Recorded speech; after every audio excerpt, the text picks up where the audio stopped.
Good morning class, welcome back to commerce nook. तो last class में हमने session 3 complete कर दिया था यूनिट 1 का। आज की क्लास में हम लोग सेशन 4 स्टार्ट कर रहे हैं, जो कि है duties and responsibilities of sales supervisor. तो ये टॉपिक स्टार्ट करने से पहले ये समझो कि ये सुपरवाइज़र कौन होता है। सुपरवाइज़र वो इंसान है जो कि एक ऑर्गेनाइजेशन के अंदर चीज़ों को सुपरवाइज़ कर रहा है, या फिर उनको ये चेक कर रहा है कि वो काम ठीक से हो रहा है या नहीं हो रहा है। तो एक चीज़ का ध्यान रखो, एक ऑर्गेनाइजेशन में ना हमारे पास 3 लेवल्स होते हैं। पहला होता है टॉप लेवल, सेकंड होता है हमारा मिडल लेवल, देन थर्ड होता है हमारा लोअर लेवल। ये हायरार्की है हमारी मैनेजमेंट की, ठीक है। एक कंपनी के अंदर या ऑर्गेनाइजेशन के अंदर ये हायरार्की है, वो फॉलो होती है। तो ये जो टॉप में है, ये टॉप में कौन आते हैं? ये सारे होते हैं बेसिकली ओनर्स या फिर टॉप लेवल मैनेजर्स हो जाएंगे, वो यहाँ पर आएंगे।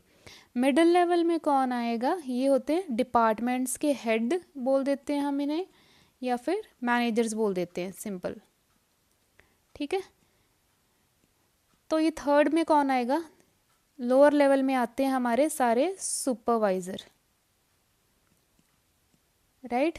और इसके अंडर एक और आ जाता है, हम लोग बोल देते हैं इसे वर्कर्स। यहाँ पे सारे आ जाएंगे आपके वर्कर्स जो काम करते हैं, ठीक है। तो बेसिकली ये क्या है? हमारा हायरार्की है जो एक ऑर्गेनाइजेशन में फॉलो की जाती है। इसी के अकॉर्डिंगली हम लोग काम डिस्ट्रीब्यूट करते हैं। तो यानी कि जो टॉप पे होंगे वो कौन होंगे? ये सारे के सारे लोग होंगे, ये आपको पॉलिसीज़ बना के देंगे। डिसीजन मेकिंग कौन करेगा? मेजरली टॉप लेवल पे होती है।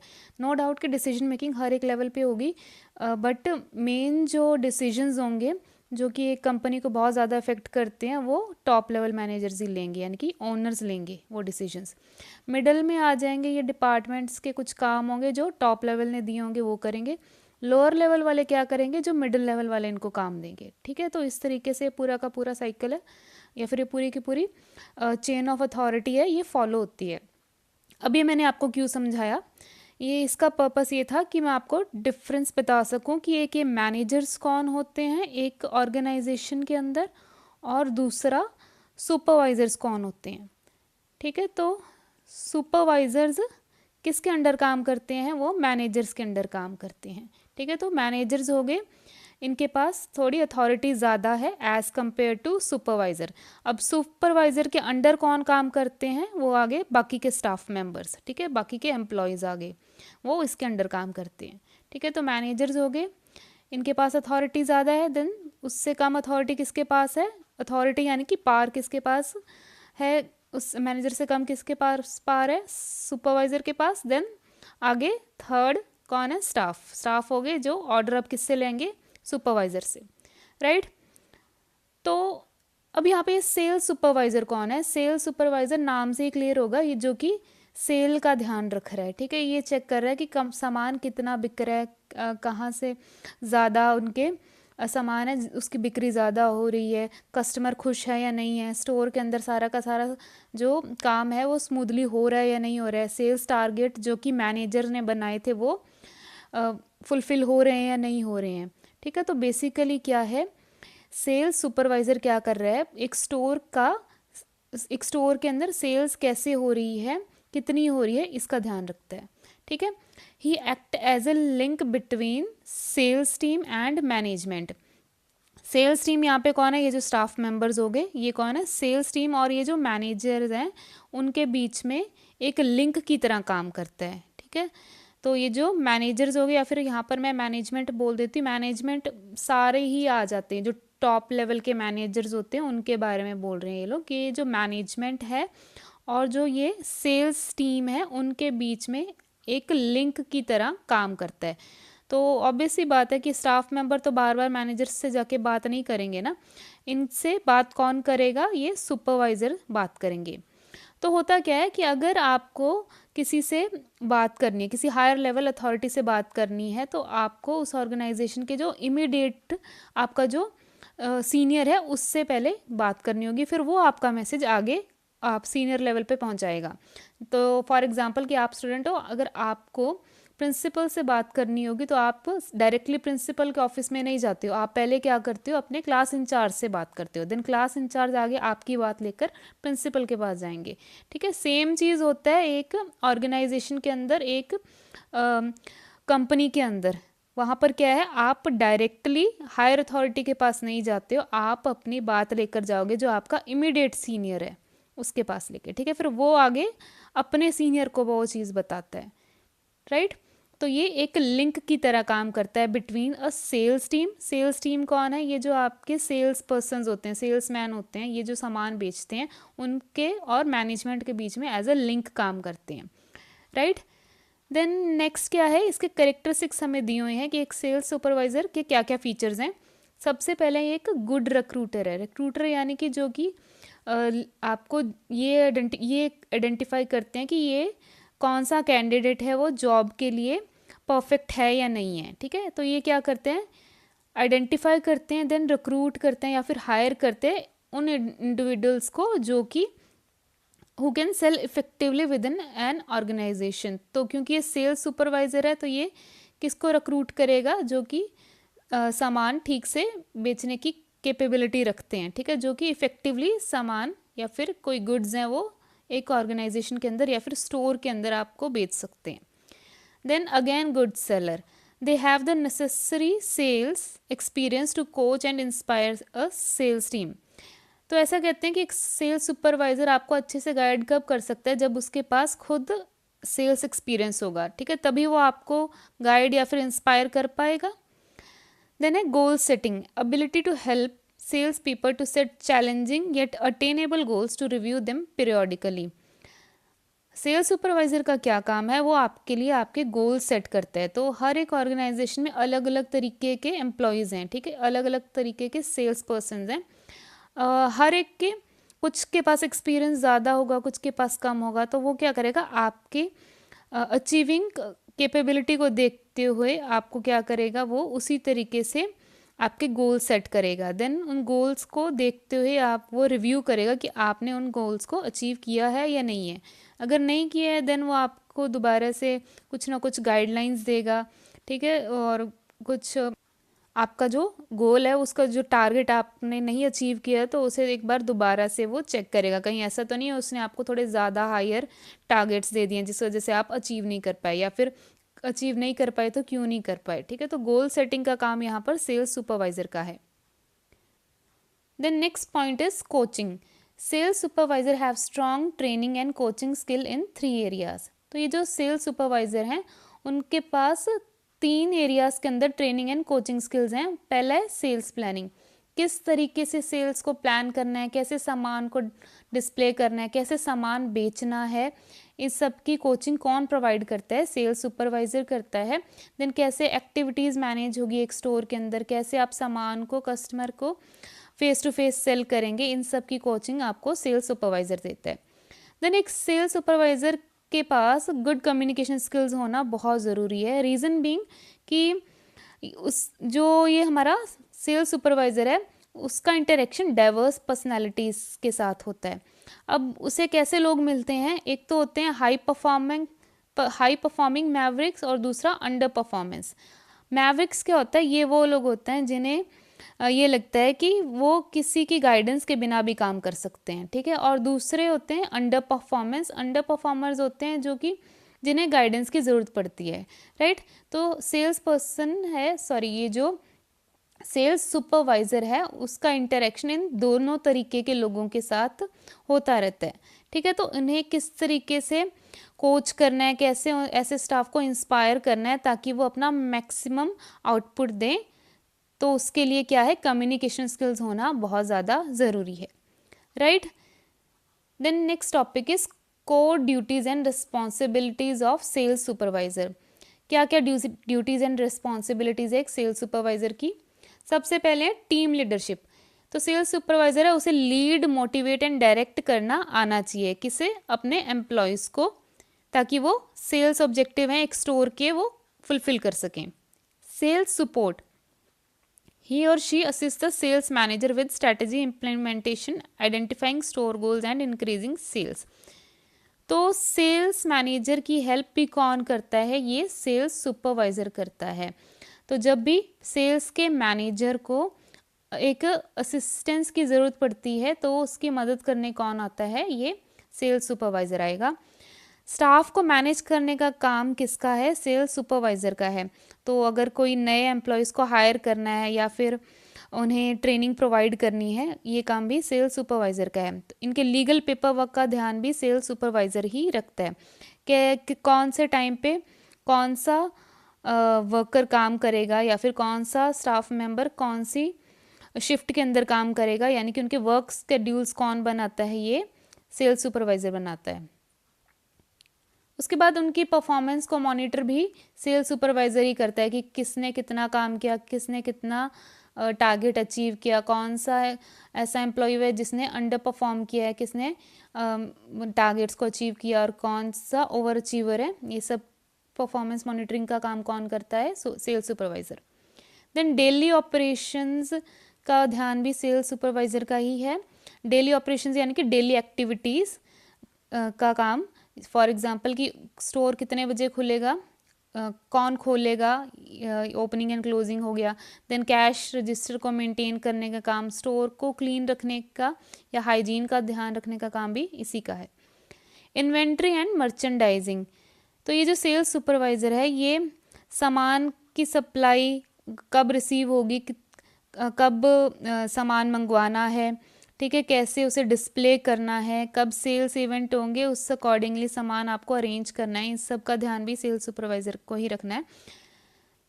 देन उसे ध्यान रखना है कि सारे जो स्टाफ मेंबर्स हैं वो स्टोर की पॉलिसीज़ को फॉलो करें। तो फॉर एग्जांपल आपके स्टोर के अंदर कोई ड्रेस कोड है या फिर मोबाइल फ़ोन के यूजेज को लेकर कोई रूल्स बने हुए हैं तो वो सारे स्टाफ मेंबर उसे फॉलो करें। इस चीज़ का ध्यान रखने का काम भी सेल्स सुपरवाइज़र का है। So next topic is hotel and front desk supervisor. कौन है ये लोग? They focus on front of the house operation and ensure seamless guest experience. तो बेसिकली क्या है, ये जो जॉब पोस्ट है hotel and front desk supervisor ये एक ही है, ठीक है, लेकिन आपकी जो एनसीईआरटी के अंदर क्या है, इसे अलग अलग तरीके से बाइफोकेट किया हुआ है, ठीक है। तो उसी अकॉर्डिंगली हम लोग पढ़ेंगे। तो सबसे पहले क्या है, ये जो फ्रंट डेस्क और होटल सुपरवाइज़र है, इनका काम क्या है, ये गेस्ट के एक्सपीरियंस को सीमलेस बनाते हैं, उसे एनहांस करते हैं, प्लेजेंट बनाते हैं, ठीक है। तो सबसे पहले कौन आ जाता है हमारे पास? पहले आता है होटल मैनेजर। होटल मैनेजर का क्या काम है? ये सारे के सारे जो कॉम्प्लिकेटेड गेस्ट रिक्वेस्ट होते हैं, जो कॉम्प्लिकेटेड काम होता है, उसको हैंडल करते हैं, ठीक है। देन उसके बाद कौन आएगा? सुपरवाइज़र आएगा। सुपरवाइज़र का क्या काम है? इसका क्या काम है? ये गेस्ट के एक्सपीरियंस को प्लेजेंट बनाने की कोशिश करता है, ठीक है। ही मेक श्योर कि गेस्ट की जो जितनी भी कंप्लेंट्स हैं, जितनी भी रिक्वेस्ट हैं, उसे इमीडिएटली हैंडल करे और उनके स्टे को इंजॉयबल बनाए, राइट। तो सुपरवाइज़र का क्या काम हुआ?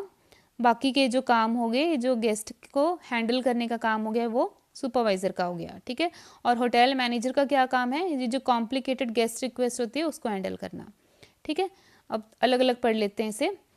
सबसे पहले है होटल सुपरवाइज़र। ये जो होटल सुपरवाइज़र हैं, इनका क्या काम है?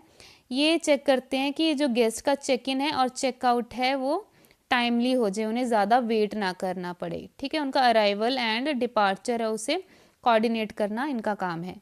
देन उसका काम है कि हैंडल करना गेस्ट की कंप्लेंट को या फिर उनकी कोई स्पेशल रिक्वेस्ट है उसे हैंडल करना। अब स्पेशल रिक्वेस्ट में क्या आ जाते हैं, कई बार वो प्राइस नेगोशिएशन की बात करते हैं, तो उसका हैंडल कौन करता है?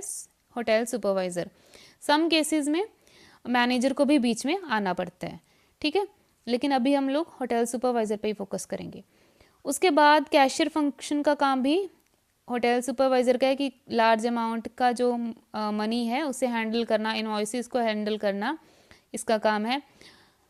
ही और she help the front office employees in making reservation and answering phone calls. तो जितने भी फ़ोन कॉल्स होंगे, ये जो रिजर्वेशन करवाई होती हैं जो गेस्ट ने, उनको हैंडल करने का काम भी होटल सुपरवाइज़र का है।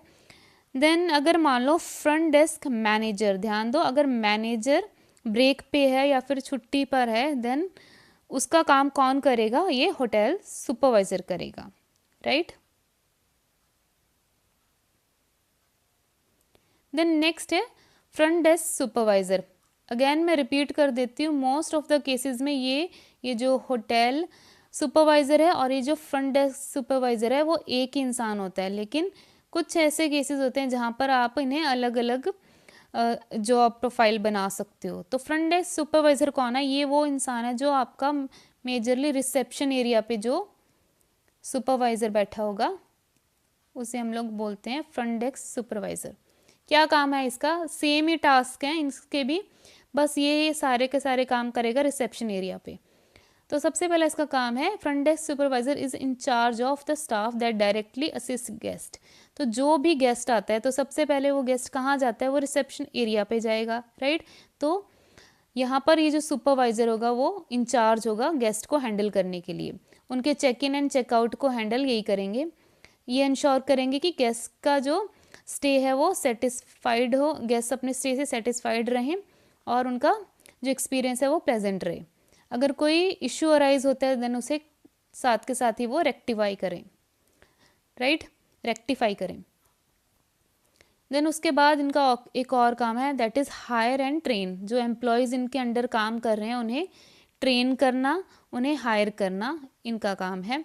देन रिकॉर्ड भी रखते हैं ये लोग किस चीज़ का, कि कौन सा एम्प्लॉय है वो कितने बजे काम करेगा, यानी कि उनके स्केड्यूलिंग का काम भी इन्हीं का है। अकाउंटिंग का काम भी यही संभालते हैं, अकाउंटिंग एज इन कि ये जो कैश वगैरह का जो भी इनका काम होगा वो फ्रंट डेस्क सुपरवाइज़र संभालेगा। अगर मान लो फ्रंट ऑफिस मैनेजर है जो, ठीक है, फ्रंट ऑफिस मैनेजर है वो अगर छुट्टी पर है तो उसे असिस्ट कौन करेगा या फिर उसे रिप्लेस कौन करेगा? ये सुपरवाइज़र करेगा, front desk supervisor. Then next topic is food and beverage supervisor. ये किस चीज़ को सुपरवाइज करते हैं? ये जितने भी डे टू डे एक्टिविटीज़ के अंदर जो डाइनिंग फैसिलिटीज़ होती हैं, यानी कि खाने पीने को लेकर जो भी एक्टिविटीज़ हैं उसे हैंडल करते हैं, ठीक है। ये अब आपको ये सुपरवाइज़र हैं, ये कहाँ आपको मिलेंगे? ये आपको रेस्टोरेंट में मिल जाएंगे, होटल्स में मिल जाएंगे, बैंक्वेट हॉल्स में मिल जाएंगे, हॉस्पिटल्स में मिल जाएंगे, ऑफिस में मिल जाएंगे या फिर एकेडमिक इंस्टीट्यूट्स में ये सुपरवाइज़र आपको मिल जाएंगे, ठीक है। तो सबसे पहले इनका काम क्या है? इनकी ड्यूटीज़ हैं कि ये ओवरसी करते हैं खाना, ये जो प्रिपरेशन होगी फूड की, कैसे खाना स्टोर हो रहा है डाइनिंग एरिया के अंदर, हेल्थ कोड या फिर सेफ्टी रेगुलेशन फॉलो हो रहे हैं नहीं हो रहे हैं, ये इस चीज़ को ओवरसी करेंगे, ठीक है। देन इनका काम है कि रिक्रूट करना या फिर हायर करना या फिर ट्रेन या फिर टर्मिनेट करना स्टाफ को। तो इन्होंने लिखा है एक F&B supervisor also perform duties of a HR manager. HR manager होते हैं ये जो स्टाफ का ध्यान रखते हैं कि स्टाफ को कि कितना स्टाफ आपके पास काम करेगा, कैसे उसकी ट्रेनिंग होगी, बेसिकली ह्यूमन रिसोर्स को हैंडल करने का काम HR मैनेजर का है, ठीक है। तो यहाँ पे फूड एंड बेवरेजेस सुपरवाइज़र कभी कभी क्या करता है, इसे भी हायरिंग का काम करना पड़ता है, ठीक है। वो जो एम्प्लॉयज़ आ गए हैं उन्हें ट्रेन करने का काम भी इसी का है। देन टर्मिनेट करने का काम भी इनका है। टर्मिनेट यानी कि जो काम ठीक से नहीं कर रहे हैं उन्हें जॉब से निकालो, ठीक है। तो टर्मिनेशन का काम भी इसी का है। अब ये सिर्फ अपने स्टाफ को हायर करेंगे, ठीक है, किसी और को नहीं करेंगे। तो सेल्स सुपरवाइज़र को के अंडर जो एम्प्लॉयज़ होंगे उनको नहीं हायर करेंगे, ये लोग सिर्फ अपने एम्प्लॉयज़ को हायर करेंगे, ठीक है। देन ही और she also administer staff performance and schedule their work. तो ये जो इसके अंडर जो एम्प्लॉयज़ काम करेंगे उनकी परफॉर्मेंस को एडमिनिस्टर करेंगे। देन उनका जो काम है उसे भी शेड्यूल करने का काम इन्हीं का है, ठीक है। कौन सा एम्प्लॉय कितने बजे आएगा, क्या काम करेगा, कहाँ काम करेगा, ये कौन बताएगा? ये फूड एंड बेवरेज सुपरवाइज़र। सारे रिकॉर्ड्स जो एम्प्लॉय के होंगे वो इन्हीं के पास होंगे, कितनी उनको पे मिलेगी, कौन कौन से उनको बेनिफिट्स मिलेंगे, ये सुपरवाइज़र मेंटेन करता है इन सब रिकॉर्ड को। अब क्या क्या एसेंशियल क्वालिटीज़ होनी ज़रूरी है एक फूड एंड बेवरेज सुपरवाइज़र के अंदर? तो सबसे पहले कस्टमर सर्विस होनी, they must possess a drive to provide exceptional customer service. तो उनके अंदर ज़ील होनी चाहिए, ड्राइव होनी चाहिए कि वो कस्टमर को के लिए एक्सेप्शनल सर्विस प्रोवाइड करना चाहते हैं। सेल्फ मोटिवेटेड होना ज़रूरी है इनका। कम्युनिकेशन स्किल्स इनके पास अच्छे होने चाहिए। एंड देन लास्ट है कि इनकी फ़िज़िकल फिटनेस इनकी अच्छी होनी चाहिए। रीज़न बीइंग क्योंकि ये मोस्ट ऑफ द टाइम आपको खड़े हुए ही मिलते हैं, ठीक है, तो इसलिए ये फिज़िकली फिट होने चाहिए, ठीक है। Then next topic is hospitality floor supervisor. Hospitality होती है मेहमान नवाजी, ठीक है, तो हर एक फ्लोर के ऊपर आपको एक अलग से एक सुपरवाइज़र मिल जाता है। अगर थोड़ा आपका जो होटल है या फिर जो स्पेस है वो अगर बड़ी है देन आपको हर एक फ्लोर पे अलग सुपरवाइज़र मिल जाएगा, पर ऐसा कोई कंपल्शन नहीं है। क्या काम है इनका? ही और she is responsible for all front desk worker and assistant at a hotel. तो ये किसको सुपरवाइज़ करें? जो ये जो फ्रंट डेस्क पे, ये जो रिसेप्शन एरिया पे आपको जो वर्कर्स मिलेंगे, जो असिस्टेंट मिलेंगे, उनको ये सुपरवाइज़ करते हैं। देन ये इंश्योर करते हैं जो होटल है वो क्लीन रहे और जो गेस्ट हैं वो सेटिस्फाइड रहें अपने स्टे से। Hospitality floor supervisor is responsible for assisting in the training of front desk workers and producing financial statements. तो इनका काम क्या है? ये जो फ्रंट डेस्क वर्कर्स हैं उन्हें ट्रेनिंग प्रोवाइड करेंगे और जितने भी फाइनेंशियल स्टेटमेंट्स हैं ये लोग प्रिपेयर करते हैं। फाइनेंशियल स्टेटमेंट्स आ जाएंगी, ये जो सारा का सारा आपका फाइनेंस वाला डाटा है, नॉट सारा बट जो इनके रिलेटेड काम होगा वो जो इन्हें एलोकेट किया होगा उतना डाटा। ये इंश्योर करते हैं कि सारे सेफ्टी कोड्स हैं और जो मैंडेटेड लॉज हैं according to in relation to health वो फॉलो हैं।